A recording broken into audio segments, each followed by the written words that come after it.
So, at the end of chapter 1, we find Jared standing at Evie's front door. When she comes to open the door, she sees all the shock and despondency that's in his face. And she grabs him by the hand, leads him through the house up to the media room, where coincidentally she has a wall-length display case displaying all of the exquisite gifts that Jared has given her over the years from all of his trips and vacations all over the world. Keep in mind, he has never invited Evie or taken Evie along on any of these trips. So she sits Jared down and brings out a couple bottles of Chianti, some cheese, and various fruits and snacks or whatever, just to get him in a relaxed state so he can start talking about what she absolutely knows what he's about to talk about anyway. So the room is semi-dark, more butterscotch colored, and she pours 2 glasses of Chianti, hands one to Jared, and she takes the other and takes a seat on the sofa across from him.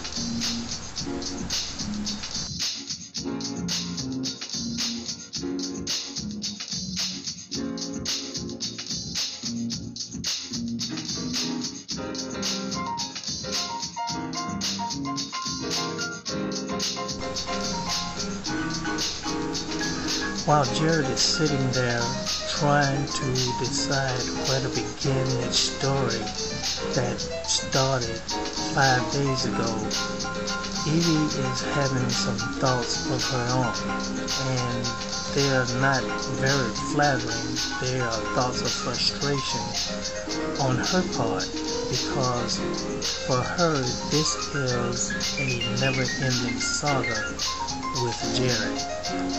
She doesn't hear from him that much, and most of the time when she does, it's always a crisis situation, and he's coming in crying on her shoulders, and she needs to put him back together. Well, she's getting kind of tired of this, so her thoughts, while he's trying to get his thoughts together, is she probably just needs to throw him out of her house right now.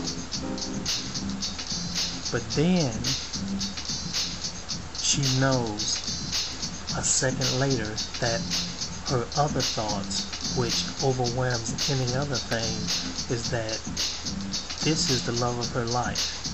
And if she's just patient enough, and if she waits long enough, and she endures, he's going to come around, and he's going to see that the only person in the world for him is sitting right across from him right now.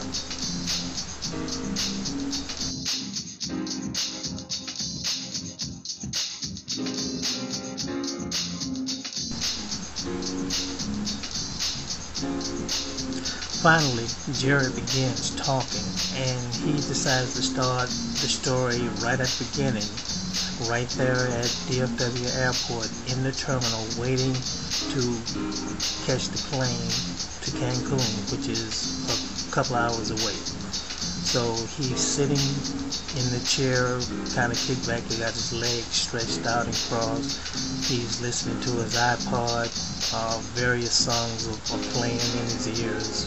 Mostly songs from War, the funk band, and he's listening to The World is a Ghetto, Why Can't We Be Friends, and songs like that, just long playing songs. So after a while, he pulls his sunglasses down over his eyes, and he decides he's going to take a power nap. And at that moment, in his peripheral vision, he catches this woman wearing a fire red sundress, and she's wearing it very well.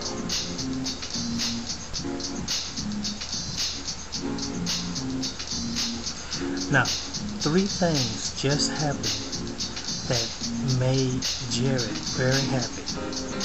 First thing, He pulled his shades down just in time. The second thing, the fire-red sunglass popped into his peripheral vision and woke him up. Now he's not that sleepy at all.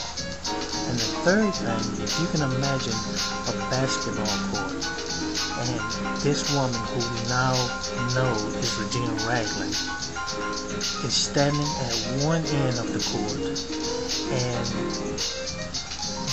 just by her direction in where she's walking, she has to walk clear across the court to the other end of the court, and sitting right there to watch every step she takes is Jared Rose in his sunglasses. Nobody can see his eyes. He doesn't have to move his head that much, but he knows that he's going to enjoy every step that Regina is going to take.